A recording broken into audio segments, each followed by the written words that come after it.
gonna not talk too much shit until a decent amount of people get online and start getting after it. Today, what I'm gonna try to cover and talk about is something I thought I'd never do, is actually look at other YouTube channels that are Mustang related. Now, the other Mustang channels that are, other YouTube channels that are Mustang related, I suspected were garbage. And I took a peek at a couple. And sure enough, they're garbage. They're not giving you any information. They're just saying, look at my stuff, which is fine. But the crazy thing is that you guys watch that shit. Like, what blows my mind is that when it says people that subscribe to you also watched, and it's like garbage, garbage, garbage, garbage. I'm like, wow, I have some retarded fans. My fans are like retarded. I'm like, wow, this is ridiculous. So what I ended up doing really quick, and I'm not going to talk about it too much. I want to make sure there's a decent amount of people on the live stream so that I can talk about it to get the absolute, most traction out of the thing. So we started watching this kid who is like local to me. I'm not going to mention his name. I'm not going to mention his channel, but I will give you a couple of clips that made me lose it. Like, I absolutely lost it because he's an up-and-coming channel. People are actually watching the dude. People are actually giving a shit. And I'm just like, wow. Like, my problem is this, right? When I go out there and I want to make a video, I go, oh, I want to like, do research and give you some kind of information and some entertainment.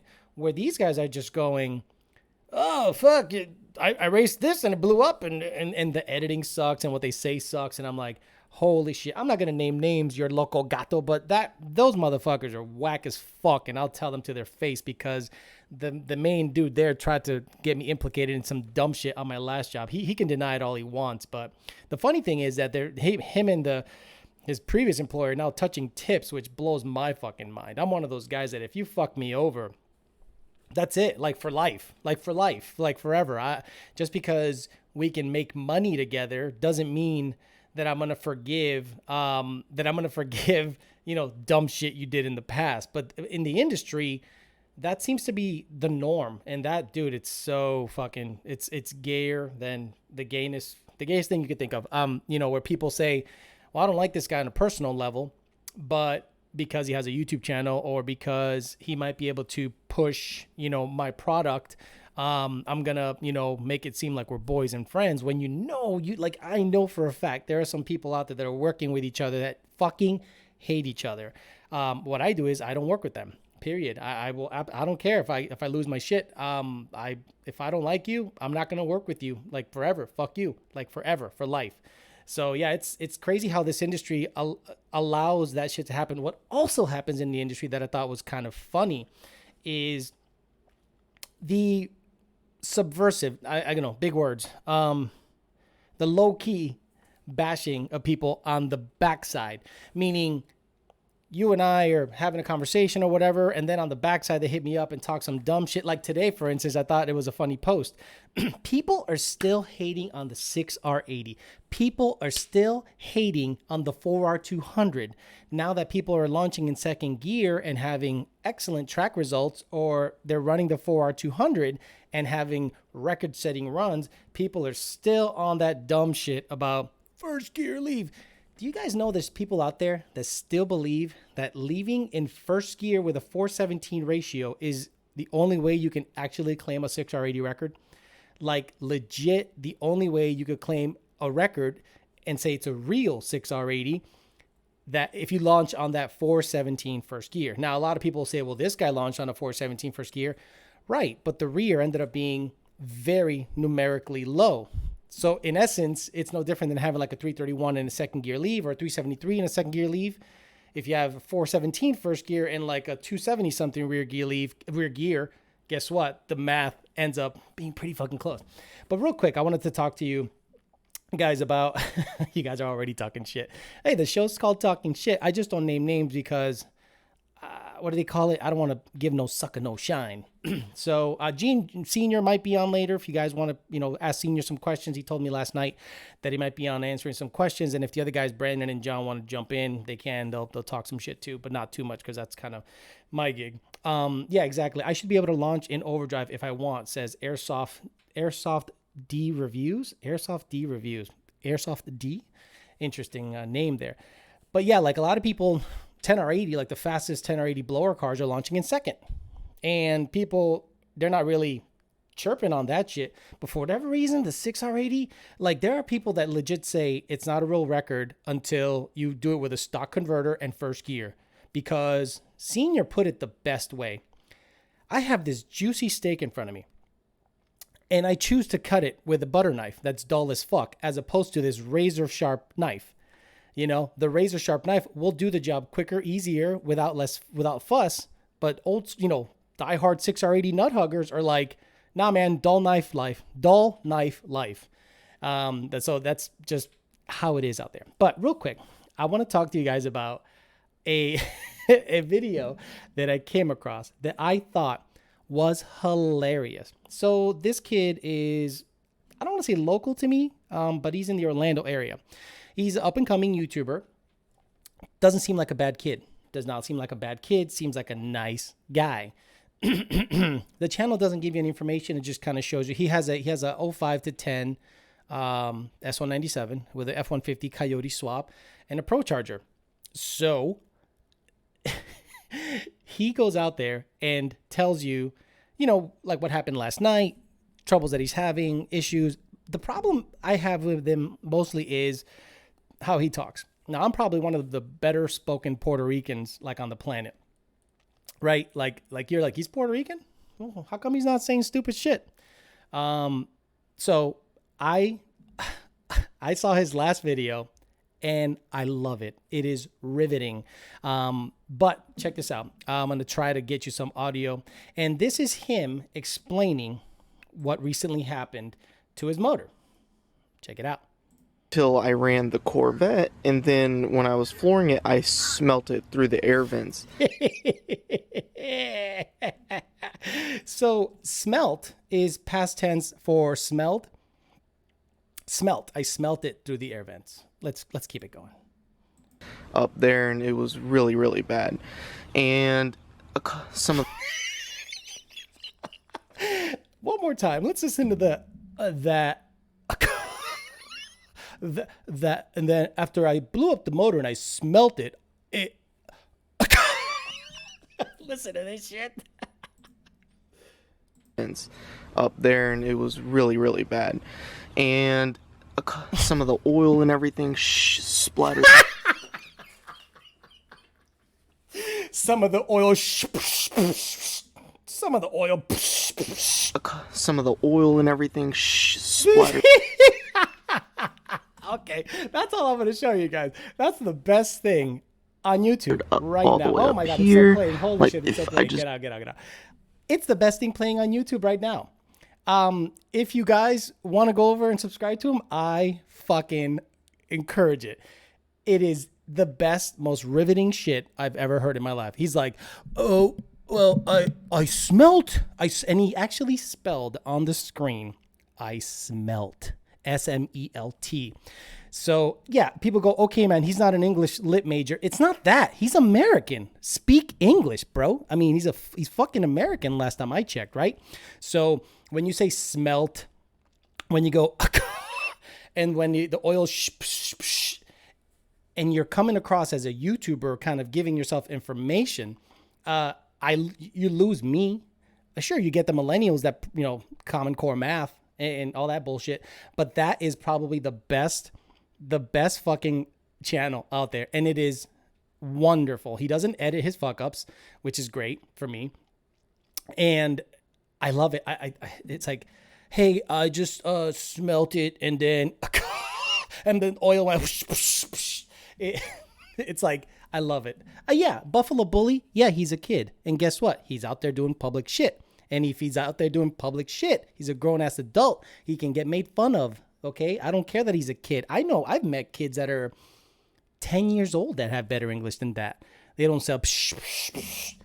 I mean, that was pretty awful. But that's what's out there. Like, that's what's out there for Mustang channels. It's legit, you know, kids that have a car, and then they go look at my stuff, and you guys watch them. Now, it's okay to watch him and support him, but if he's fucking up, don't encourage him, because that what happens is people like that procreate and then they keep coming up with dumber and dumber kids. You guys ever watch Idiocracy? Did you ever watch Idiocracy? Idiocracy is probably the best freaking movie ever made. It's made by the same guy who did Beavis and Butthead. His name's eluding me. You guys, I'm sure you'll tell me. And the movie is based on this guy in the army who did nothing. He was one of those guys that, lead, follow, or get out of the way. He wasn't one of those get out of the way guys. And he ended up basically being recruited into this experiment where you can be put into a time capsule and you be put in stasis for a year. Mike Judge. Thank you, Luke. Thank you, Steve. Thank you, Spaceman. All of you knew exactly who I was talking about, Mike Judge.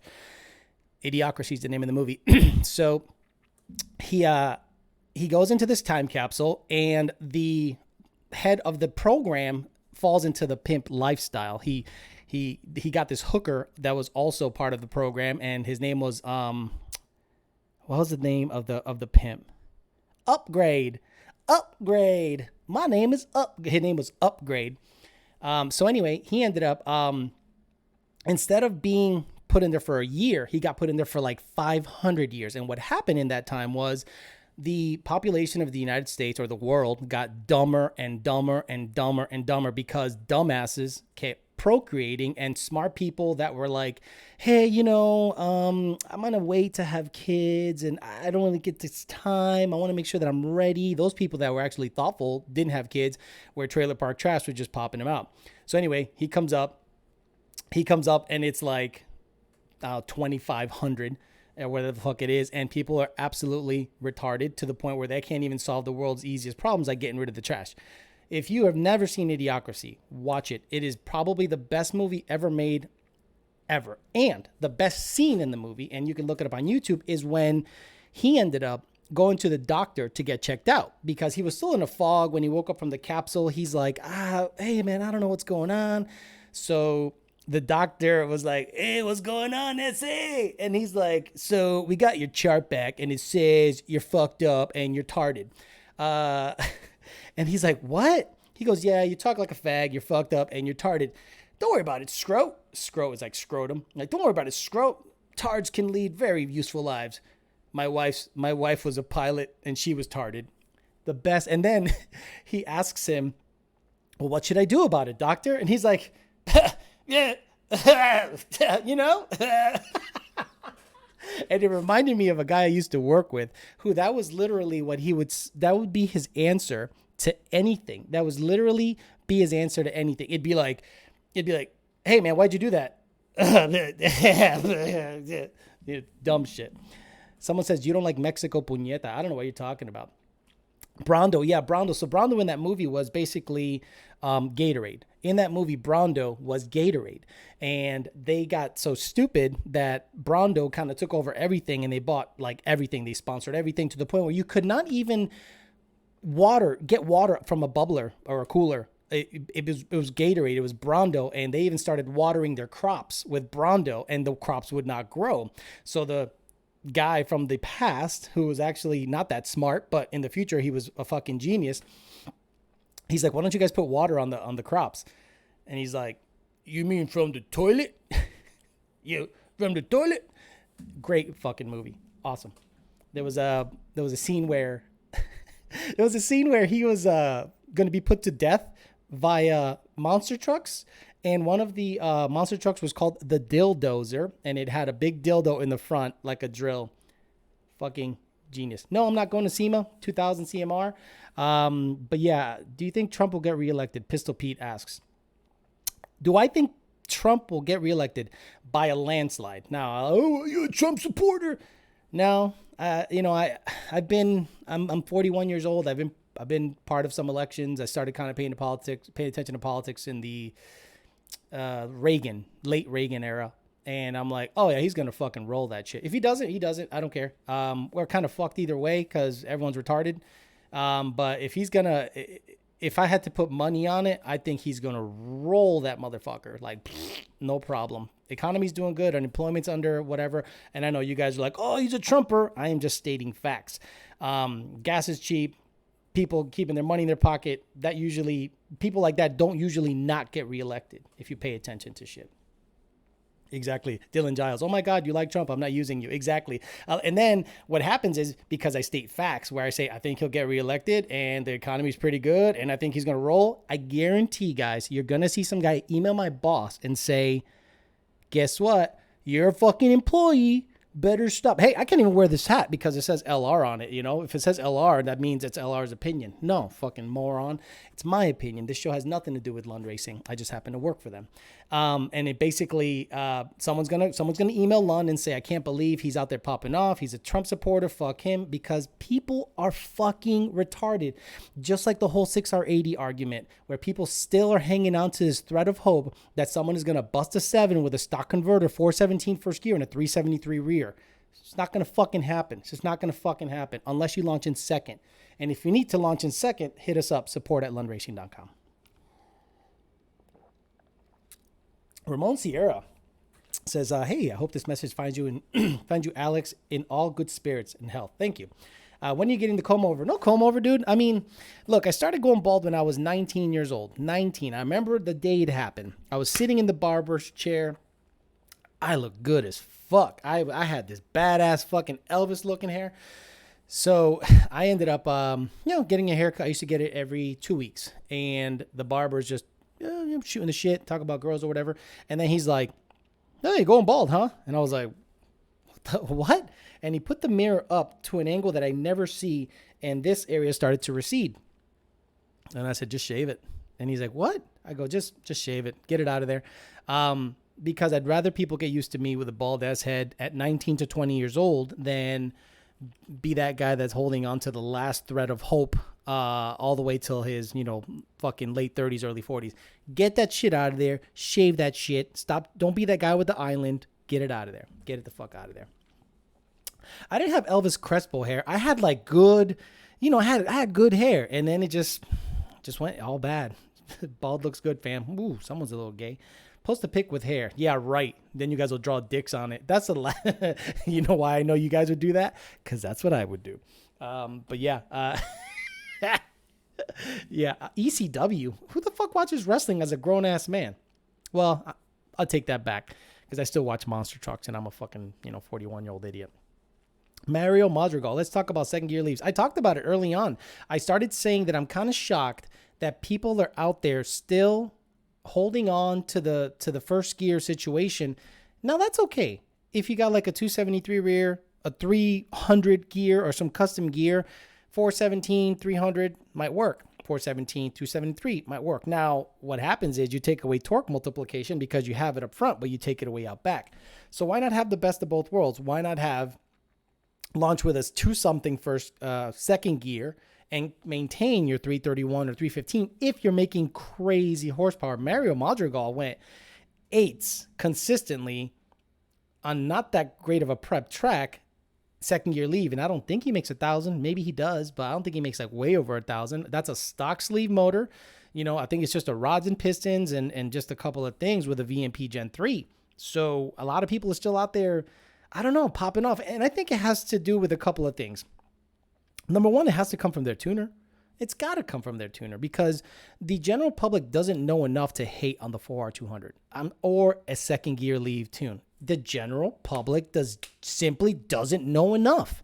So what they hear is whatever their tuner says. So if their tuner is limited or just doesn't want to deal with that shit, he's like, I don't want to deal with any bullshit second gear leave. 417 first. Fuck you, 331s, 315s, or 273s, eat a dick. My tunes don't have to change. That's fine. But don't misinform people and say that it blows up transmissions, that it is bad for the transmission, that it has caused transmission failures. Not one transmission failure ever has been directly caused by the 4R200 hub. It just hasn't. And the hub was invented by Jake, tuned by by Lund. So Jake from Power by the Hour invented it, thought about it, got with John Jr. Jr. and him kind of collaborated on the effort. Boom. Now there's a 4-speed and a 3-speed option 6R80 out there. And a lot of people go, oh, if it doesn't have 417 first and if it doesn't have all 6 gears, then it's not really a 6R80. Motherfucker, how many times have you heard 6 gears going down the track? You know how big the 5th and 6th gear clutches are on these fucking things? You know? So do you ever hear a car at the track go, wah, ba, ba, ba, ba, ba, in a 6R80? No. In a 10R80, yeah. But dude, it's got to come from their tuner because the general public simply doesn't know shit. They don't know enough. Look, if I was outside looking in, I'd be like, hey, is that something I need? And depending who was tuning me, I would kind of lean on their opinion. And if I was a loyal guy and I was loyal to my tuner, I'm going to listen to what he's got to say. If Lund Racing was my tuner at the time and they're like, dude, there's no problem, and then I put it in the car and it performs, why wouldn't I believe them? Derek Sizemore says, would you tune an 8th-mile car differently from a quarter-mile car? Actually, this is what Derek Sizemore says. Would you tune an 8th-mile car differently than a 1/4-mile car? Like when taking comes in, etc. So I think he meant timing. No, the 60-foot to 60-foot, what is going to be different is your gear. Here we go. We're talking about gear again. So you're going to gear your car vastly different than a quarter-mile car than an 8th-mile car. You might do a 373, so it could be at the top of 3rd in the 8th mile, or you would do like a 315 if you want to be well into 3rd or well into 4th, depending on what gear you leave on and what rear gear you got and how much power you make in a quarter mile. So we don't tune it differently. That's basically gearing. Suspension is going to be basically your biggest thing. We might be able to try some different timing ramps. That's another thing that's been talked about that I thought was kind of funny. But I think at the end of the day, they tune similar. It's just a matter of rear gear and getting the tire to stick. Timing, I don't like relying on timing 100% to be the end-all be-all for grip. I'd rather do it mechanically and let the timing be a supplemental thing, because a lot of people go, man, you got to take away timing off the hit. And I remember we were tuning this GT500 with a Turbo 400 trans, and it had a VMP Gen 3 on that motherfucker. Timing. I think we gave it like 0 degrees, and that bitch still spun the tires. So after some back and forth, some suspension tuning, voila, it ended up working. It's not 100% on the tuner to be like, timing, the timing. It's not, no, look, I think that's supplemental, but at the end of the day, your suspension geometry and your rear gear are going to more greatly determine your launch than a timing ramp. Someone says, I need that shirt. Hit up, Brian Luna, Mexico Racing League. He actually said that my shirts look raggedy as fuck. So he sent me 3 new shirts, and I appreciate that. He also sent me a couple stickers. I was going to hang them up in the back, but I didn't. See, they're white, and the background is white, so that wouldn't have made sense. So I'll hang them up in a darker background when I get one. Going to PRI? I think so. 2000 MCR. I think we're going to go to PRI. That is a racing style event, so a racing industry event. So I think we're going to go there. The C8 is a badass car. Haters. Right. Did you guys see the article of the C8 coming out and running a supposed 11.1 at 124?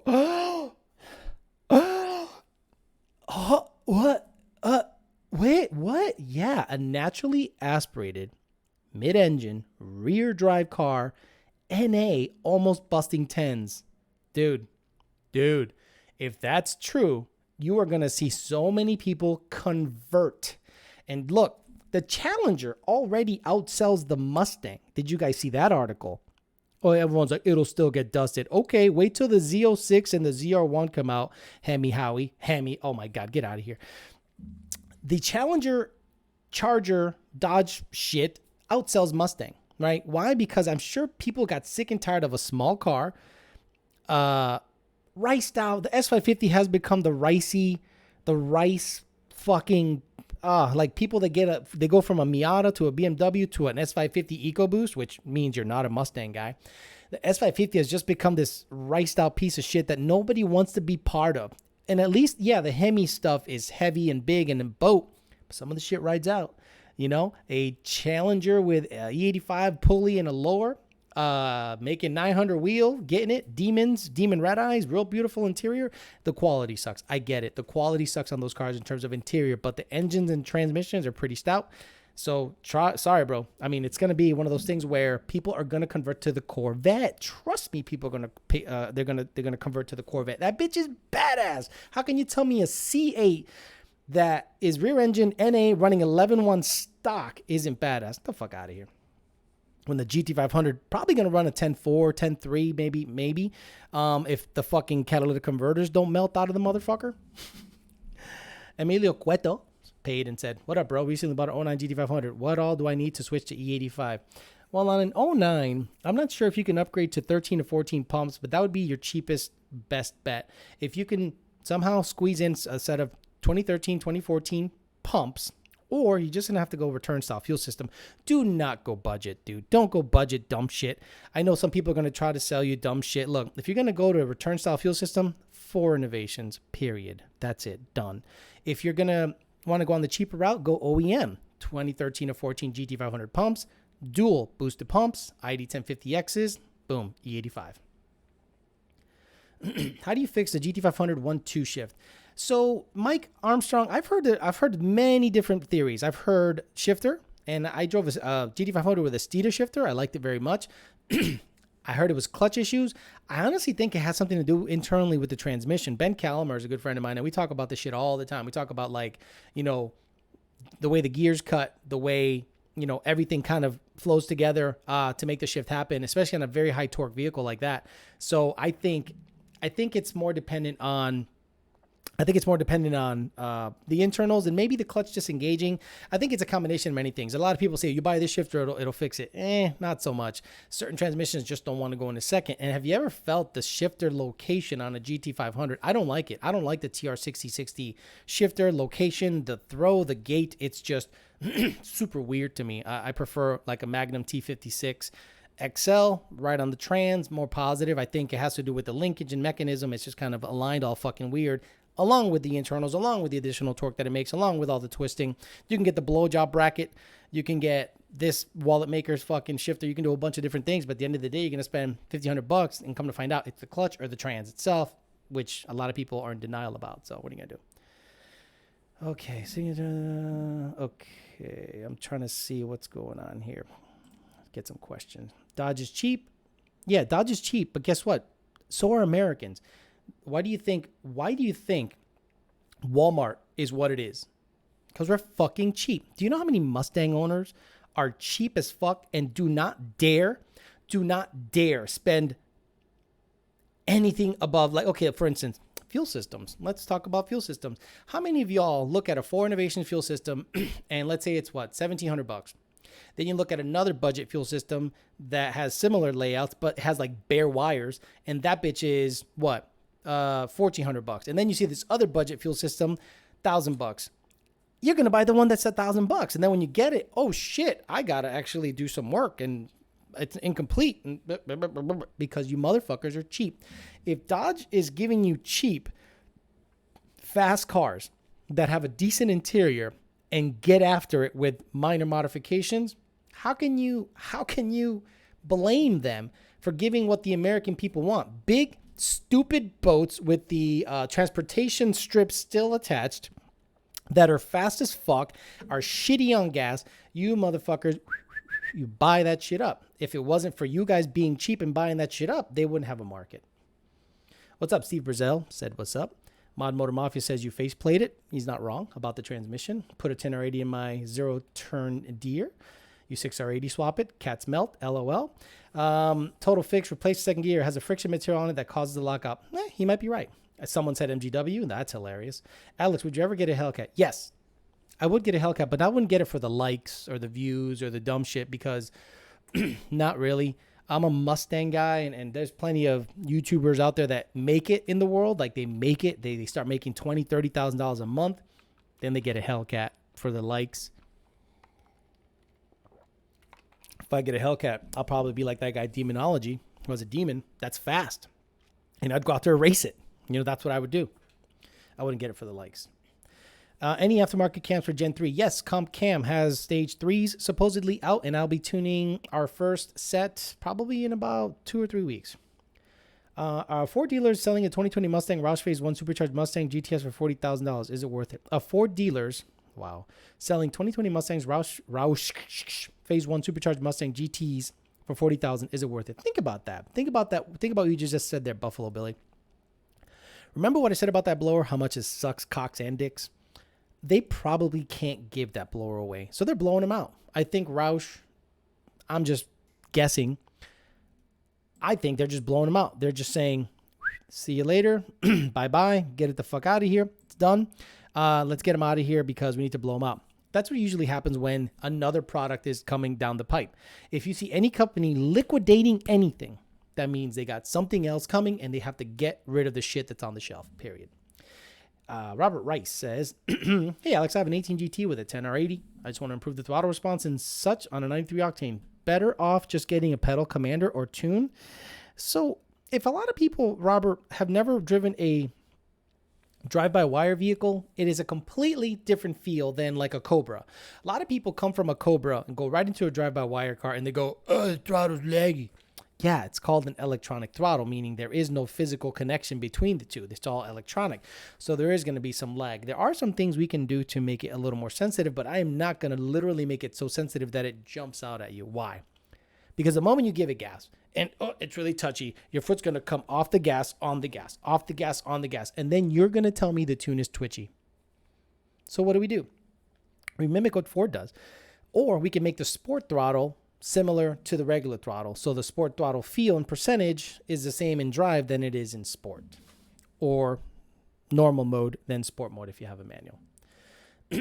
So someone said if we're going to Hellcat, my MT82 hates going in a second when it's cold outside. Yeah, I noticed that too. Skull Crusher Gaming.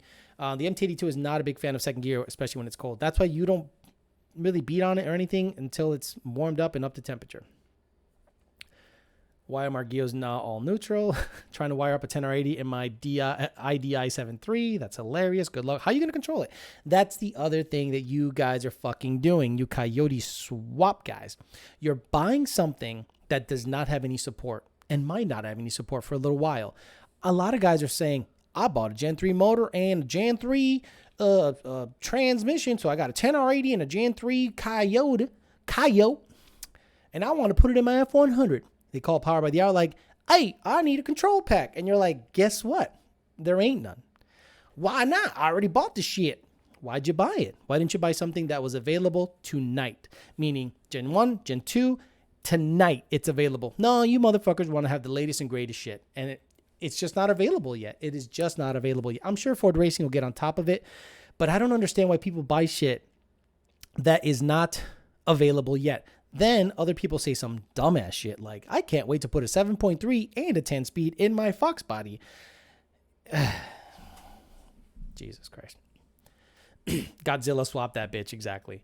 Infamous Racing, is this a Q? Ooh, Landon, that's going to rustle some jimmies. Who's Landon? Let me see. Landon Swing. New Edge is better than the S197. Oh, come on. He's probably less than 30 years old.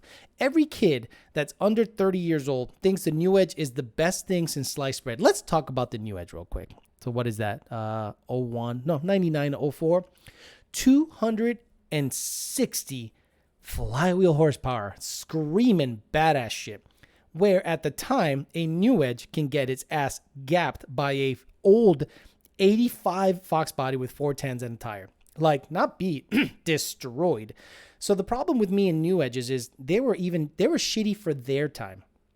What were Camaros running back then? Yeah, I'm going to go there. What were Camaros running back then? They were running like 12s, like high 12s, or low 13.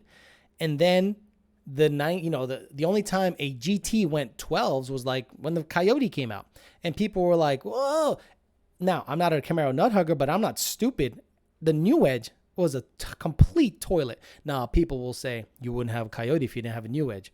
Well, guess what? You wouldn't have a New Edge if you didn't have a Fox body. You wouldn't have a Fox body if you didn't have the fucking, Mustang 2. You wouldn't have a Mustang 2 if you didn't have a gas crisis. You wouldn't have a gas crisis if you didn't have a 68 429, whatever the fuck.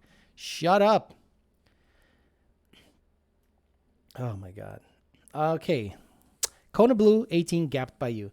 Raced, it's just a 6 in his twin-turbo GT350 and on 6 pounds and 93 in my 18 100 shot Luntun car, 10R80 car from Merle. He got me by about a car. Told him we need to run it back when I have some more nitrous. Yeah, I mean, 6 pounds GT350 on pump gas, probably making 720. That's pretty quick, and if he can drive the car, which I heard conflicting information whether he can actually drive or not. If I were him, I wouldn't race that car that much. GT350s, boost, and stock clutches, or even stock transmissions, It's a recipe to blow shit up. He should get a TR6060 or a T56 in that car ASAP. And he seems to have plenty of followers, which I don't understand why. Again, I took a peek at the channel. I don't get it. Call me old.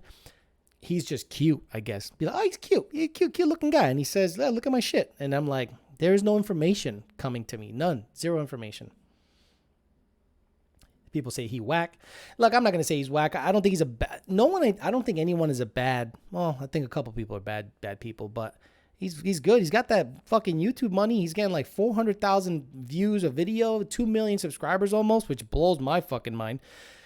So, yeah, I don't know. I think I have to, I don't know, barely grow facial hair, you know, revert back 20 years and go and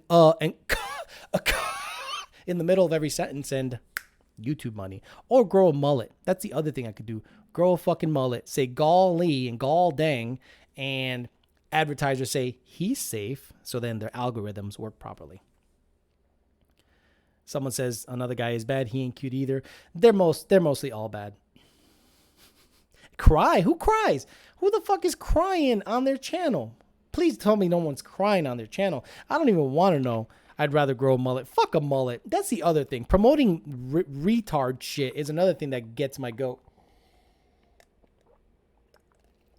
He probably hates and despises yee culture. What's yee culture? Yee culture is mullet, Mountain Dew, Coors Light hats with a fishing lure on the fucking thing, boots for no reason. Do you live in West Palm? Why are you wearing boots? Jeans, flannel, lifted trucks with positive offset lights, purple control arms, up in the sky, local stickers, you know, like Florida local. You know, when I see a Florida local sticker, I know you're retarded. Like, I know you're retarded because you were educated here. I'm like, oh, he's retarded. So every time you wear a local shirt or a Florida local sticker on your truck, I know you're a retard. Florida grown, flow grown. Those are my favorite, where they're like, I was born here, you flew here. Right. And before people like us flew here, you motherfuckers didn't even have electricity. Remember when he made 900 horsepower on that stock Roush blower, chest Fordham? Yes, unfortunately, that was bad. That was, whoo, no thanks. I have a 2011 bone stock with 128K. One says a prayer, still going strong. OPGs and chains. Should I look into doing maintenance-wise OPG and chains? I wouldn't really. Depends. If you got boost, Alex Senior, I wouldn't really. I wouldn't really waste time on OPGs. I would save for a built motor. Honestly, I would save for like a Gen 2 short block or something, and put OPGs in that, and then you'll be able to make 800 comfortably. If it's NA, I don't see any NA cars explode OPGs. My old car, believe it or not, guys, my old car is out there still somewhere. In fact, I heard it was for sale for $24,000. Blew my mind. But that thing still has stock oil pump gears. You know, that thing will run a 10-1 tonight. That thing was a badass motherfucker. What do you think of Eric the Car Guy's channel? I don't know. Never seen him. Never heard of him. I'm just not one of those guys that just sits there and watches YouTube all day. It's just not my thing. Fox with a 427 Ford or a new Hellcat? New Hellcat. Come on. Fox with a 427 Ford. That thing's going to be rattling and shaking my shit while the Hellcat's idling, chilling with AC. Plenty of room so I can put my arm around my girl. Fox 427, you're sweating your ass off with the gangster lean seat. You got that Fox body. Yeah, this is badass motherfucker. 89 LX. Red interior. No ashtray door. Piece of shit. The South will rise again with the help of the North. That's funny. Nemesis Azura says, big fan of your vids since the early days. Keep up the great work, man. Thanks for doing these streams. Thank you very much. It's very nice of you. Ricer Files with Legendary. Honestly, I haven't really seen much around. Look, I'm going to be driving around more and more because in the summertime here, it just rains every fucking day. So it's not a cruise time.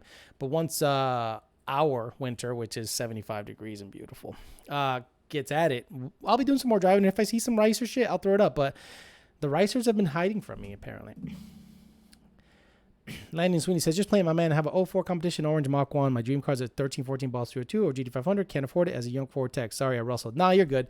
I love it, though, because I know that Christian Papa from Power by the Hour. He's one of those guys that like legit believes the 2-valve is like good. Like I think the 2-valve is just such AIDS that I just wouldn't touch it. I owned one, never again. So underpowered. I was getting beat by everything because if you have a Mustang, you're a target. You're an immediate target to everything. So guess what? The 2-valve is the Mustang everybody can beat. A Nissan Altima, a Honda Odyssey, a Maxima, a Lexus, like a cheap-ass Lexus, any 3 Series Beamer, any cheap-ass anything can get it with the Mustang. And they're like, look, I beat a Mustang. And they can say they beat a Mustang. And that's what the 2-valve represents. When you look at a Fox body, you're like, motherfucker probably has a big fucking turbo on the bitch, 5 kits in the back. Says he has a B cam, but he has like a Q cam. He says he has stock pistons, but that bitch got like diamond pistons and like a fucking 420 something. You know, yeah, they think twice. The 2-valve, they race right towards it and want to race it. And the stupid owners race and get beat. Okay. Hey, is 420 horsepower a lot? Yeah, it's a lot. I mean, it's a good amount. NA 420 is pretty fun. 420 rear wheel is pretty zippy. I mean, 420 crank is like 380 wheel. That's still very, very fun, and it'll get you into a ditch faster than most. Okay. Eric Carazella says, I have a 12 GT. I'm going to go install a CJ manifold later and plan to put the same supercharger you have on the white car, Vortec V3. But I heard that the CJ wasn't great with boost. Is this true? No. Who the fuck told you that? Like, who's telling you that shit? Let me see. Are you being tuned by us? Because the only reason someone would tell you that is if they are going to have issue with the twin blade throttle body with boost. But it's not. It's fine with boost, dude. Still consider. Someone said, but that car's going to be killer. Still considering it for the half mile. Are you talking about the Fairmont? I'm sorry, I didn't see your other shit. Everyone here's a bunch of car nerd dork gay effers. That was Matt Jones. At what power level would you recommend running bead locks? If your car's really heavy and you're going to try to plant that tire and you're making a lot of torque, like if you got a 4,000 pound car, you might need bead locks like at low horsepower. Like low to me is relative, right? So 800, 850, you might need a bead lock if it spins on the rim. Honestly, people just make a mark on the rim and tire and they see when it starts to spin. Some people get away with gluing the tire, that little purple glue that seems to be enough. Other people put bead locks on there just to like set it and forget it. And the installation is actually really easy. The Fairmont wheels I got real cheap. They had bead locks on them. I didn't say, I need bead locks. I said, hey, those are available? He goes, yep. I said, how much? He gave me a great deal and I bought them.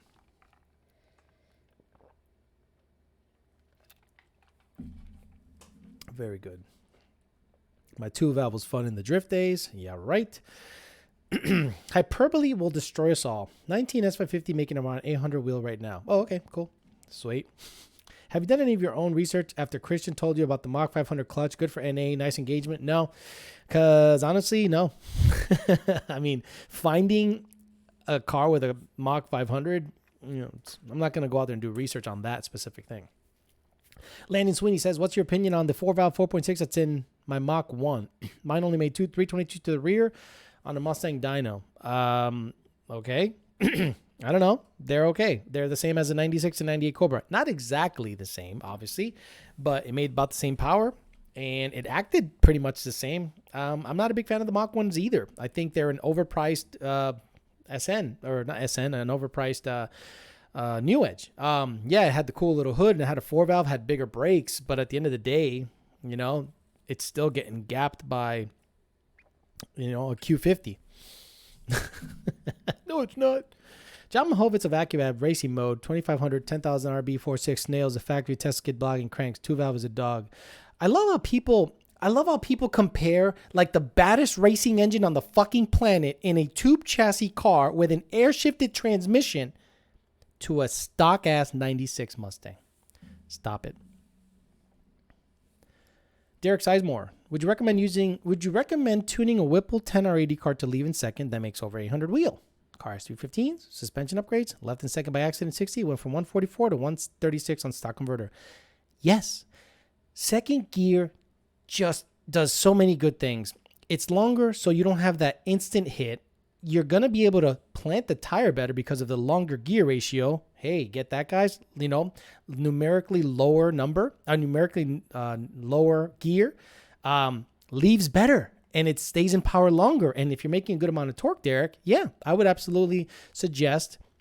I mean, you could do it yourself, right? You can put it in sport mode at the line, click it in second, launch the car, and then nudge it into drive.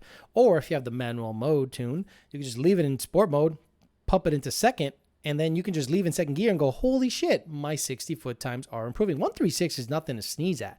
136 feels good. It's like you're on a roller coaster. You go, whoop, and it pulls really freaking hard. So at the end of the day, second gear over 750 or 800 horsepower. John Jr. drives his EcoBoost truck. He has a 2.7 or a 3.5. I think he has a 2.7. He drives his EcoBoost truck, and he says, I launch in second gear all the time. And it's even better for it. The torque carries it longer. The Fairmont, by mistake, I had it in sport mode, and it launched in second gear the other day. It felt amazing. I was able to get on the gas hard. It planted the tire on the street. So I'm going to be doing some testing on that car with like a set of Hoosier slicks on the street. Bring it up as much as I can and see how it launches in second gear, which is like a 1-something. And I'll treat it like a power glide. That'd be great for like no prep events or, on a shitty track. Beadlock. Okay, here we go. Who doesn't launch in second gear? Yeah, no, and 10R80 with big boy horsepower, second gear is where it's at. 2019 GT E4 Stage 2 with ID 1300s. What's the smallest pulley I can get into and stay safe? Define safe. A 3.0 pulley, maybe. A 3.0 pulley, you'll be at fucking close to 800 wheel, maybe more. If you port that motherfucker, send it to Kong. Greg Key is saying up in Pennsylvania. Make like 80 more rear wheel. It's crazy. But I think a 3.0 pulley on that guy, it'll be in the 800 range, and it'll be pretty nasty. Make sure to ask for a second gear leave tune if you can. Unless you have a manual. Then it's up to you. Alex, best cams with Gen 2 Auto with Paxton 2200. Thinking comp cam, stage 2 blower cams. Thoughts?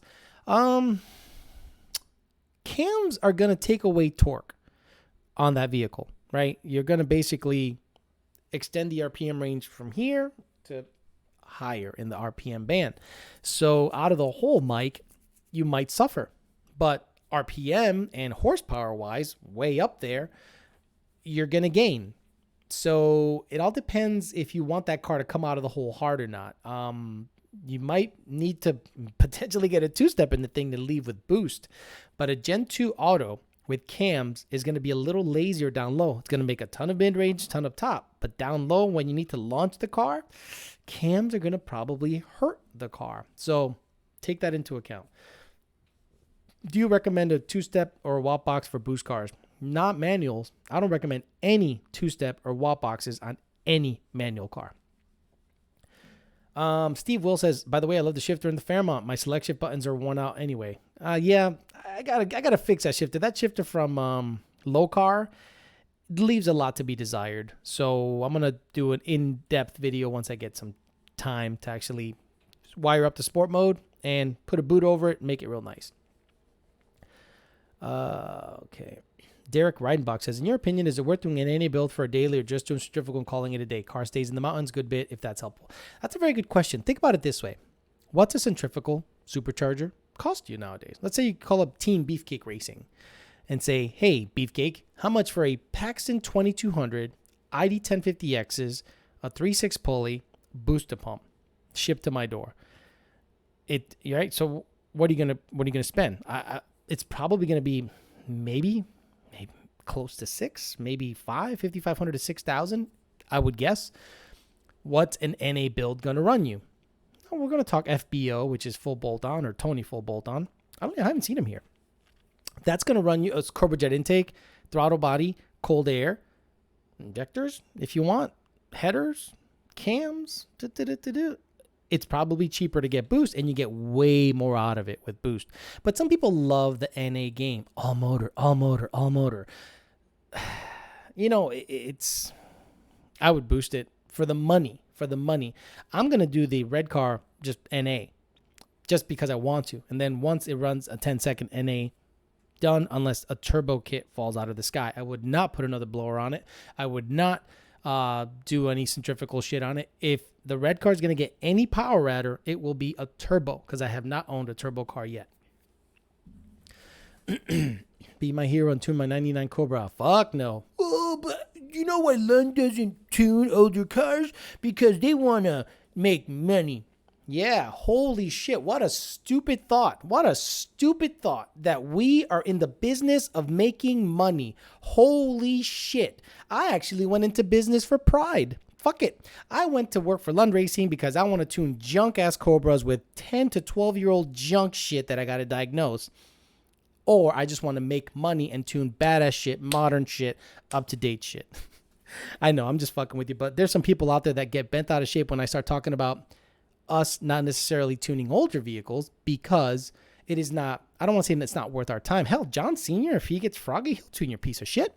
It'll take you a while. You might have to get a wideband setup. You got to get a ZT2 setup, a kit, an N-gauge. It's going to run you $1,500 or something like that, but we'll tune it, sure, but it's got to be our way, period. And some people are going to go, I'm just going to go to my local tuner on a dyno because a dyno tune is better. Shut up. But Ryan, I'm sorry, I will not tune your 99 Cobra. How do you feel about the 19 supercharged butt-hugging fans in here? I don't mind the 19 supercharged fans. I love them. I'm a supercharger fan myself. You know, gun to my head, supercharger turbo. I want a supercharger in my daily driver. Right now, that Vortec V3 is fucking perfect in that 19 Mustang. I drive it a lot. I'm almost going to have 21,000 miles on that car. The red car has 21,000 miles. So I drive the shit out of that car. It's way fun. Pump gas. It's going to beat 70% of the cars out there. If I want to get after and push someone's shit in, I bring the Fairmont out. Fuck it. What do you think of the Foxcast Media guys? The guy Jeremy Dover, I never met him. I know who they are. I just never met them. I haven't really heard their show, so I cannot give you an opinion on them. Alex Cadell, build and sleeve Coyote or forged rods and pistons, head studs, crossplane crank, Gen 2, 5.2 liter long block. What's better for money for money? I want to add VMP Gen 3 or out of Brock one day. Honestly, just get a sleeved, built and sleeved Coyote, because at about 800 wheel, 900 wheel, depending on how much spark you're throwing at it, if you're not a moron, you're not letting your tuner put 25 degrees in it, your stock sleeves are going to give out faster than the rods and pistons. So I'd rather sleeve an engine, 11 or 1. Or if you're going to sleeve it, that means you're going to build it. So why not bump up the compression a little bit too, 11 to 5, 12 to 1 even, and keep it 5 liter, because guess what, Alexander Cadell? Guys are going, Brian Luna and Mexico Racing League went like 860 on a bone stock engine Gen 2. With a 4R200 and a built motor, it went 8.0. So there you go. I mean, it's still a 5.0. It's not a 5.2. 5.2 is like the new keyword that everyone wants to hone in on. Oh, 5.2, 5.2. Well, this guy built a 5.2. Should I build a 5.2? No. The tried and true and proven motherfucker is still the Coyote at 5 liters. If you want to do 5.2 just because you want to be latest and greatest, have at it. But you don't need a 5.2 to go fast. Okay, I got to get some of these paid questions out of the way because you guys are going to start fucking yelling at me. Geek Ola 09 Iffy. Wow. Thanks, Alex. You tuned my Gen 3 block. I tuned the block, not the motor. Gen 2 heads Whipple this morning at maximum velocity. Car pulls hard. Okay, that's a Whipple Gen 3 car with a Gen 3 bottom end, Gen 2 heads, 3.5 pulley. I told him he needs more boost if he wants to make 800. I had 22 degrees in it, and it could only muster in the 750 or 770 range. I think it was 770 rear wheel. He wants to live in 800. I said, pulley down, brother. Same tune. Pulley down. Get me logs. As long as the fueling is there, we'll party. That thing is going to be so freaking fun. A 700 to 800 horsepower manual car on the street with a Whipple Gen 3 getting it is going to be freaking amazing. Trust me. Joe Silva, in the market for a 19 GT 10R80 car. What's the best gear ratio for quarter mile racing? 315. Next. 315. 315. 315. 315. 315. Did I say 315? 315. David F. 09 Pontiac G8 GT. Car's a full bolt on no cam, tuned 292 final gear. Car makes 380. I've beat several modded 15 and newer Mustangs. I wanted a Mustang, but damn, any thoughts? Yeah, I mean, if you beat G8 GTs are pretty, they're pretty bad. Are they 6.2s or are they 6.2s or are they 5.7s? I'm not 100 or 6.0s. I know there's like it's a G8, so G8 GT. I don't know. It's a nice car. It's a nice car, cammed, a cammed version of that with some headers and some good E85. It sounds good and it looks good. I don't doubt that you've beaten some 15 modded cars. If you've beaten a 15 manual with an 18 intake, a cold air, and a 93 tune, you really didn't do shit. Honestly, you didn't do shit. If you beat a 15 Cobra Jet car with 373s, E85, and R tuning, I'd say, all right, you did something. But G8s are badass little cars, man. Nathan says, you missed my question, Alex. My Gen 1 Luntune seeing 2 to 3 positive on the knock sensor. Is this normal? No. If you got bad gas, it's normal. Or if you have false knock, it's normal. But it is not normal to see positive knock on a log. Usually we say, get better gas, get gas elsewhere first and relog, or go ahead and make sure that there's nothing rubbing. You don't have some Bobo header brand, yee headers, some shit headers from eBay that are rubbing on the steering column or the suspension components or the body, causing false knock. 707 horsepower addiction. Any reason to swap Gen 2 rod bolts for ARP? I haven't seen Gen 2 really chuck rods. The biggest things I think happened on Gen 2s. Actually, again, I'm going by like shit we've dealt with. I've seen Gen 2s explode at 450 wheel on road race applications or make 1,000 wheel and be happy forever. It's crazy as shit.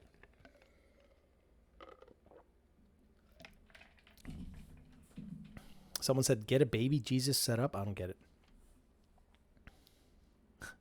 I want to do an NA build on my 350 because I want to, not because I should. FI would be a more economical route, period. You're right, Mustang 87XX.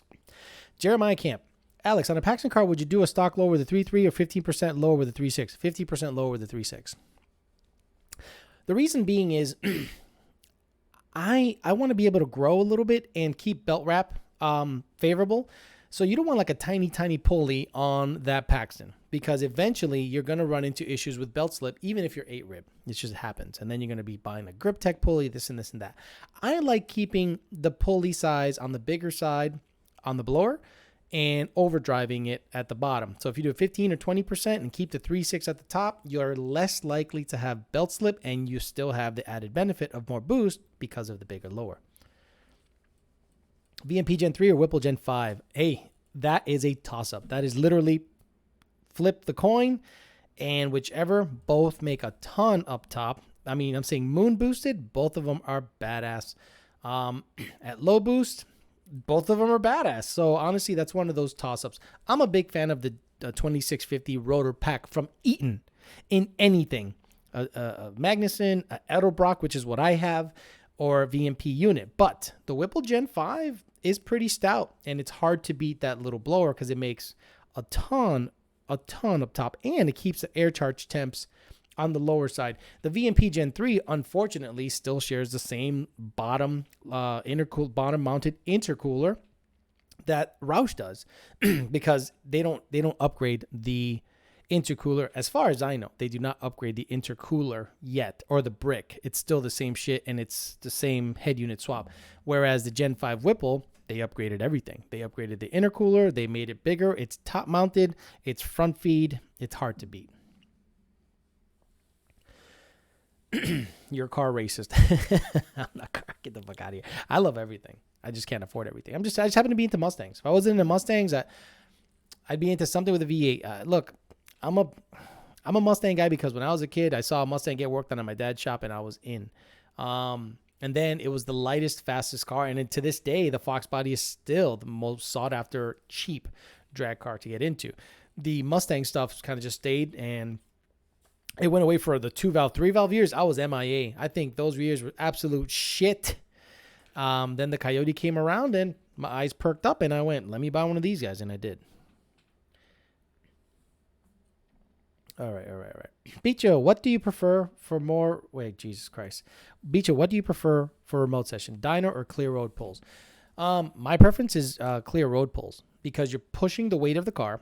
If you have a nice, flat, long, straight road that you will not get fucking pulled over in, like nowhere in Pennsylvania, because Pennsylvania, like, you get pulled over anywhere. I like a long, straight road, and if you can get me a fourth gear hit, that means you're going to be going like fucking 140. I prefer that because I can see what's happening in real time with the weight of the car being pushed through actual air as opposed to strapped on the dyno with a fan feeding it. Now, what's safer? A dyno. Way safer. But if you want like real data, to me, there's nothing better than track logs. Go to the track and get me logs, or street logs if you can do it. What does YDBT mean? YOLO, douchebag, tuning.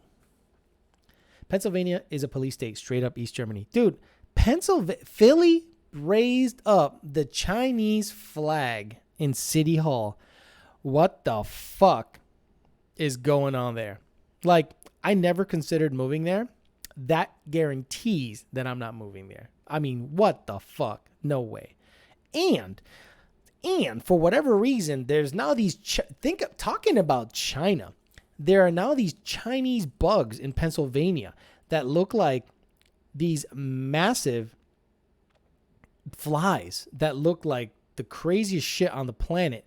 So that on top of like it becoming a police state, tax. I mean, it's expensive to live there too. Like I thought it was expensive to live in West Palm Beach.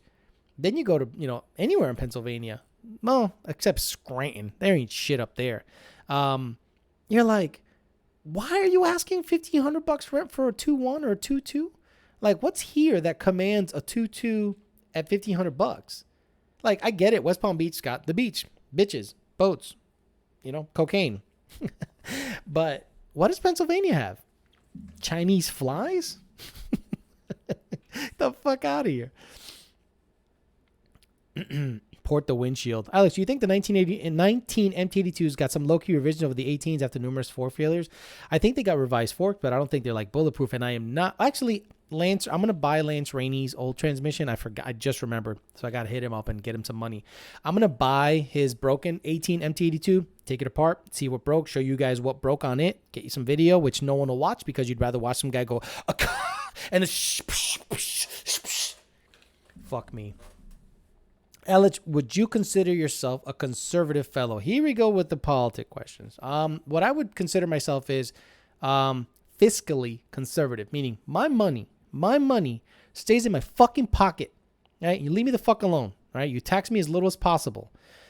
When it comes to social issues, I lean more towards, the left a little. Like if a woman gets pregnant, and as long as, if a woman gets pregnant and she want to abort the kid, if she's got complications and shit, I get it. But that's such a slippery slope, and the last thing I want to do is give you guys my opinion, because a lot of you fucktards will hit up my boss on some dumb shit, because that's just how it is.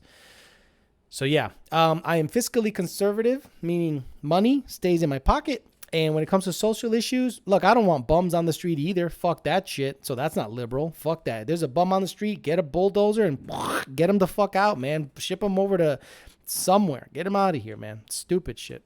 Like, look, have you seen like San Diego, LA, San Francisco? These beautiful areas, these beautiful fucking cities that are overrun by bums with shit on the street. Like legit shit on the street. Do you imagine you pay $6,000 rent and you got 17 roommates and some 1-1 in San Francisco, and a bum is shitting on your Prius?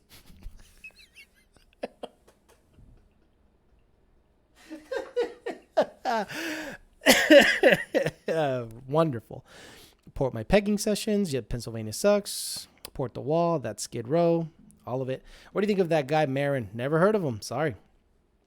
And I'm starting to notice that a lot of YouTubers are really shitty when it comes to like making up their names. My name is literally my name on YouTube, Alejandro Flores, 50 Alex. Well, fuck, some originality. You guys are like, that guy over there with the fucking vape.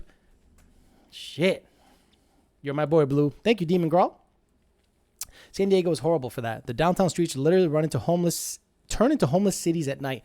Exactly. So you won't catch me dead in that motherfucker. I guarantee, because West Palm, Palm Beach, Boca, the whole Jupiter area, like north of, I want to say north of Hollywood.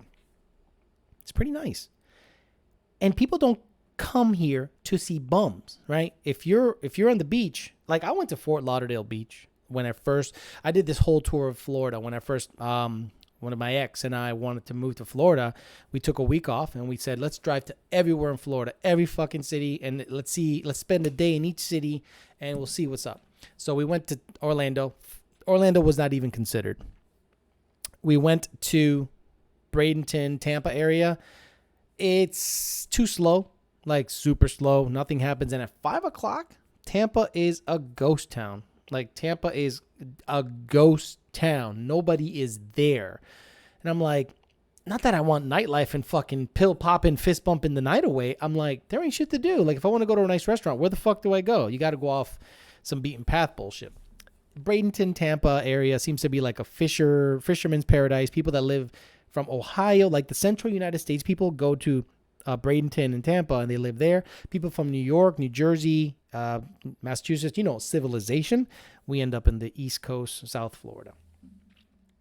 So yeah, we went everywhere, and I went to Fort Lauderdale Beach, and there was bums on the beach. Not one or two, a ton. And there were signs that literally said, don't be part of the problem. And it showed a person giving money to a bum. And the stick figure that looked like a bum was hilarious. I just didn't take a picture of it. I should have.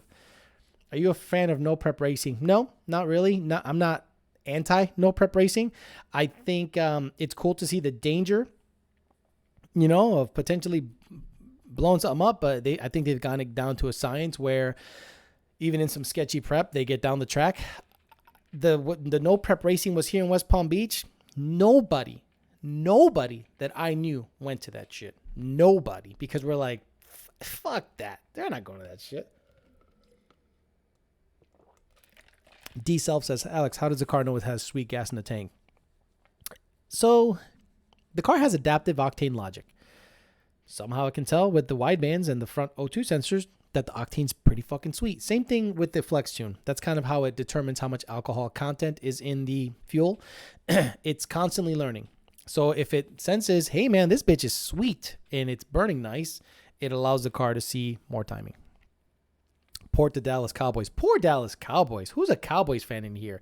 Wow, with a bag over your head, losing to the fucking Jets. God damn.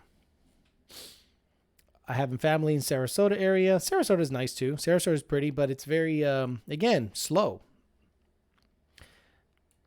Alex, second gear launch with 373's MT82 800. Whoa. Second gear launch with an MT82? Cut that shit out right there. We don't launch in second gear with an MT82. We launch in second gear with automatics. We don't launch in second gear with an MT82. You will blow that shit up. I get part throttle knock on 599 degrees. No knock at Whop. 14 Roush charge 50 thoughts. Drive it. Sometimes the knock sensors are a little buzzy. You're not necessarily detonating and having issues. It's just the supercharger's probably super noisy, and the knock sensors are picking up some of that resonance, not necessarily detonating when you're cruising. What do you think about that guy, Marin? Never heard of him.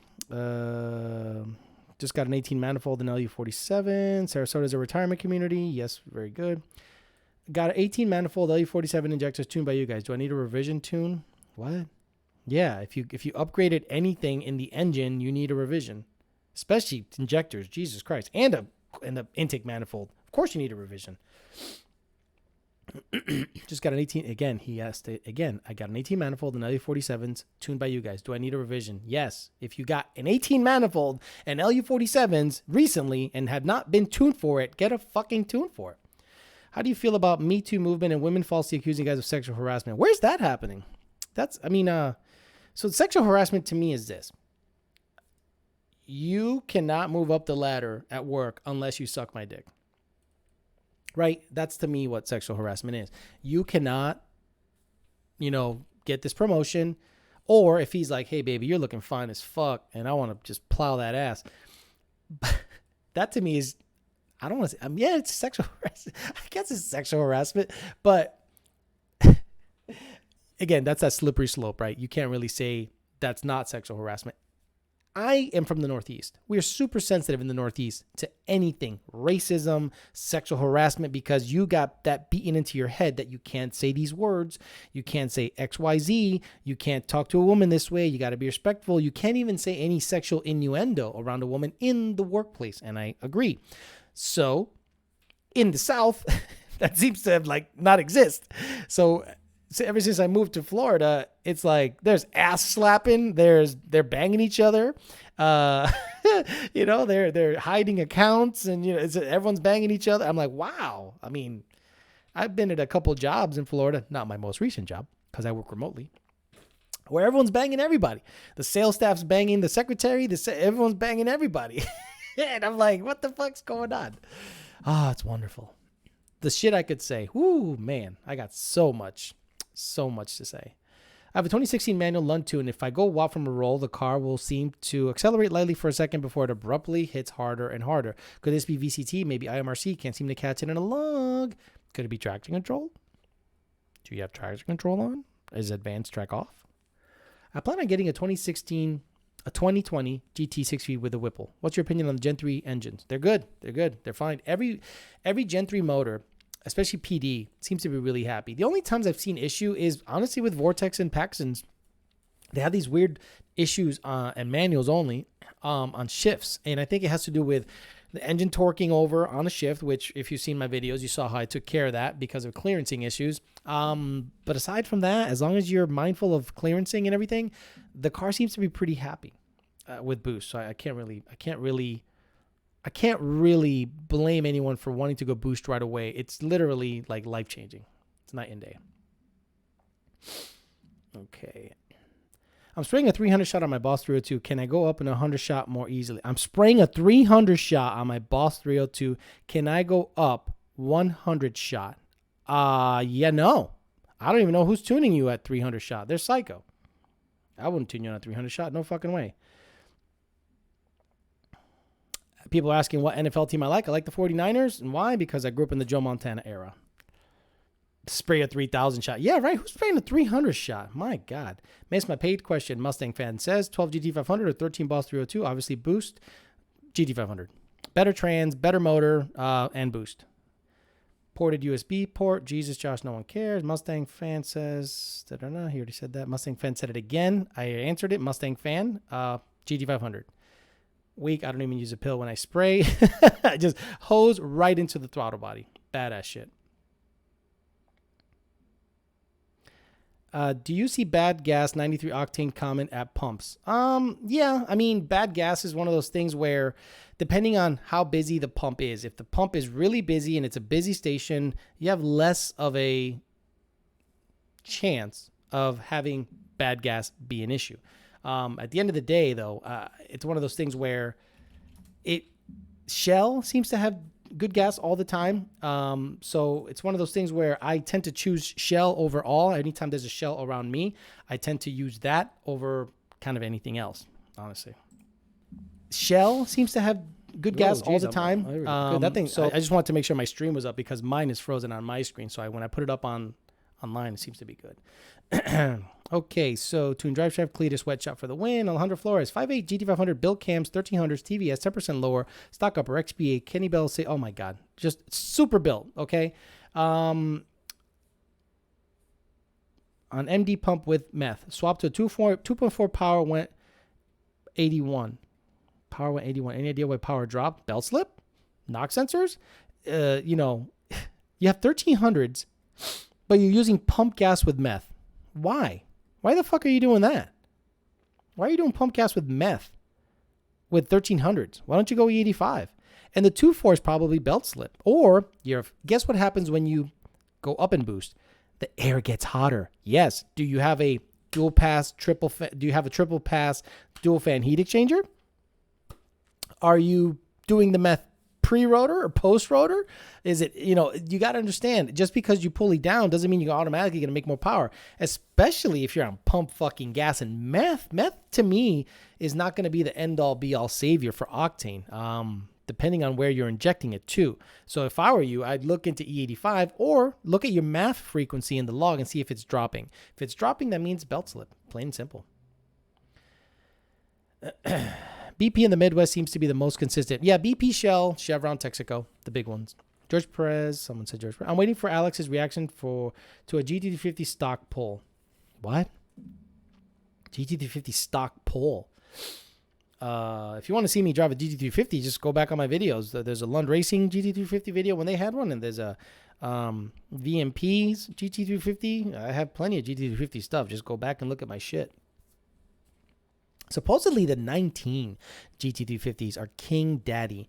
They're built for boost according to everything I've heard, and they're going to be the baddest motherfuckers on the planet. If they still have the same transmission, that sucks. They should have come with a T56 or a TR6060.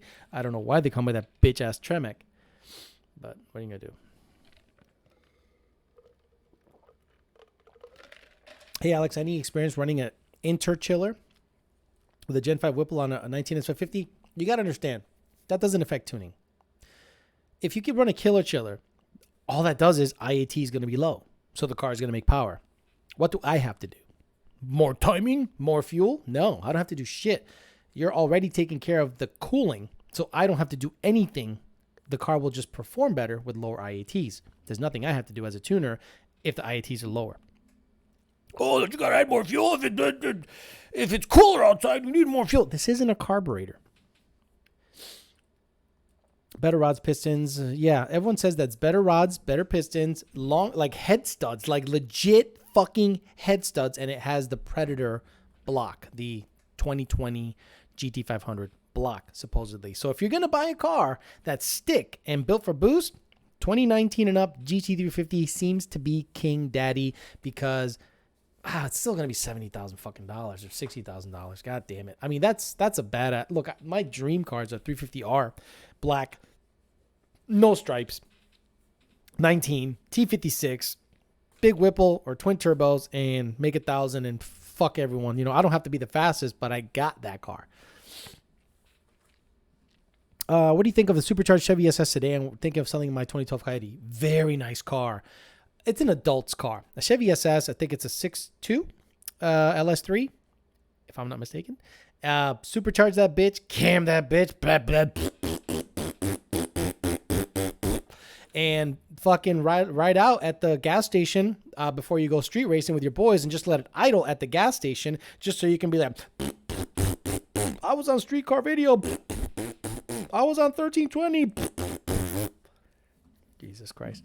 Sadly, the 350R went up for 2020 due to sharing 500 parts. Yeah, exactly. I'm sure someone in the chat can answer, but what is the Gen 2's practical horsepower with limit with just OPGs and sprocket? I'm okay with 850 wheel, chilling for a while. Anything above that or, you know, in that range, shit can happen. Lund Racing in the house saying, what is the, oh no, someone with a Lund Racing logo says, what's the best 6R80 for 5.0? 15, 410, or 373? What? What is the best for 6R80 5.0? 15, 410, or 373? 315 gears. Stock fucking gears. 315 gears. Can you give us virgins some advice on how to meet women and slay pussy like you do? Be nice. Be nice. Don't be a shithead. Be yourself. Be funny. Don't talk about yourself that much. Eat that box. Eat it like it's groceries. And I don't know. And if they don't like you for that, fuck them. Because look, I was single. I do have a girlfriend now. I was single for 2 years. And dude, the amount of people I met, and you're like, what the fuck? Is something wrong with me? Like, what the fuck's going on? And then, no, they're fucked up, right? They're fucked up. You'll come across one that, you know, gets it. Or if you just want to slay, that's not a problem. If you're a halfway decent looking dude, got a job, got your own place, got to have your own place, you should be okay. But honestly, if you're out there doing some dumb shit, drinking, getting drunk every weekend, not about your money, doing stupid shit all the time, you have less and less of a chance of, you know, slaying quality poon. But I don't know, just be halfway decent.